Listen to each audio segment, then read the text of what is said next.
It was the middle of the day. Downtown Cleveland, broad daylight. People walking to lunch, cars moving through traffic, office workers checking their phones. And on the sidewalk outside 55 Erie View Plaza, a woman was being stabbed to death.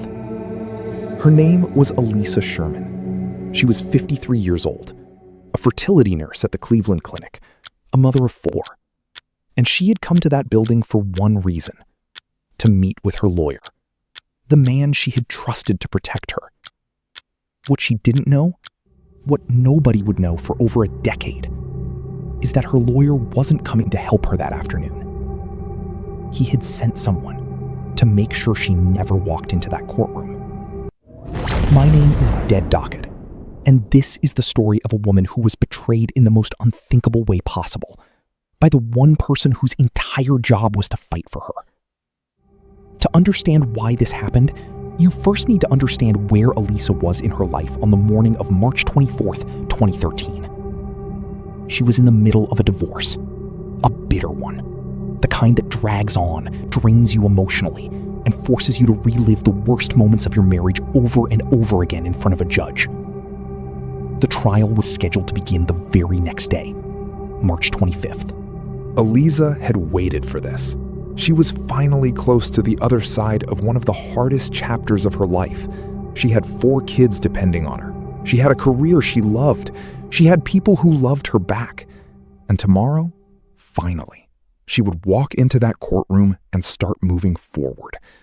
So, when her divorce attorney, a man named Gregory Moore, texted her that Sunday afternoon, asking her to come to his office for a quick meeting before the trial, she didn't hesitate.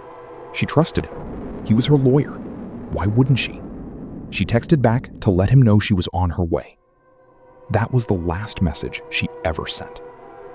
Aliza arrived at 55 Erie View Plaza and stood outside the building, waiting. As she waited, a hooded figure approached her from behind, circled around her, and stabbed her more than 10 times. Even after being stabbed, Aliza found the strength to call 911 herself. A Good Samaritan passing by found her collapsed on the sidewalk and called as well. She was rushed to a nearby hospital. She didn't survive. Now, here is the part that makes your stomach drop. While all of this was happening, while Aliza was bleeding on that sidewalk, Gregory Moore had disconnected his phone from the cell network for 3 hours. 3 hours, timed almost perfectly around the moment of her death. No cell tower could place him. No calls in or out, as if he simply ceased to exist. And then, he called her. After she was already dead, Moore called Aliza's phone, creating a record, making himself look like a concerned lawyer trying to reach his client. Police were called, an investigation opened, and Gregory Moore, the man who had texted Aliza to come to that exact location at that exact time, sat down with detectives and cooperated fully. He seemed helpful, concerned, grieving almost. And for 12 years, he walked free. Here's what investigators knew early on, but couldn't prove. Moore was already under investigation at the time of Aliza's murder for something almost unbelievable. He had been calling in bomb threats to the courthouse on days he had to appear in court just to get his cases delayed. He wasn't prepared for Aliza's divorce trial, and rather than simply asking for a continuance, prosecutors believe he decided to make sure the trial never happened at all. Think about that. This was a man so afraid of walking into a courtroom unprepared that he allegedly arranged the murder of his own client. Prosecutors described a conspiracy in which Moore worked with at least one other individual to make Aliza Sherman unavailable for trial through serious physical harm or death.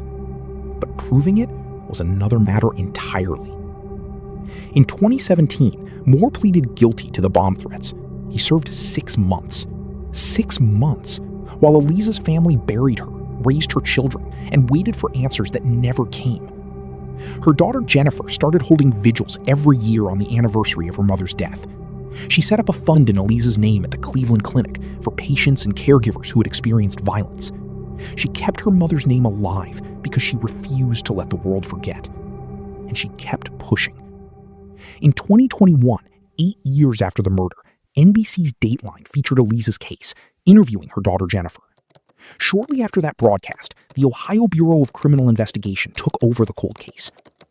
Investigators spent thousands of hours going back through everything. New forensic technology, new analytical tools that simply did not exist in 2013. Ohio Attorney General Dave Yost later said the methods that cracked this case did not exist at the time of Sherman's death. And then, in May 2025, 12 years after Aliza Sherman was stabbed on that Cleveland sidewalk, U.S. Marshals showed up at a relative's house outside Austin, Texas. Gregory Moore was there. At his dying father's bedside, his defense would later say. He was taken into custody without incident and extradited back to Cleveland to face charges of aggravated murder, kidnapping, and conspiracy. A $2 million bond was set. Aliza Sherman went to meet her lawyer on a Sunday afternoon because she trusted him.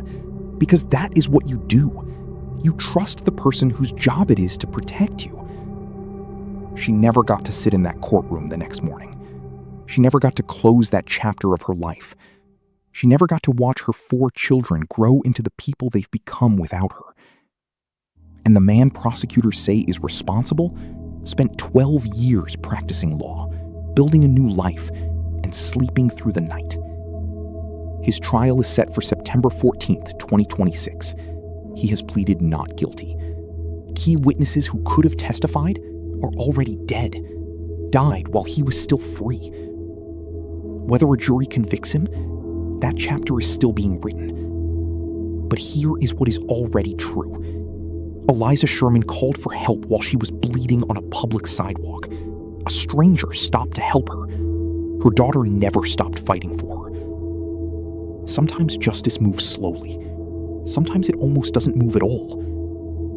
But sometimes, 12 years later, it knocks on a door in Texas. Aliza Sherman, 1959 to 2013.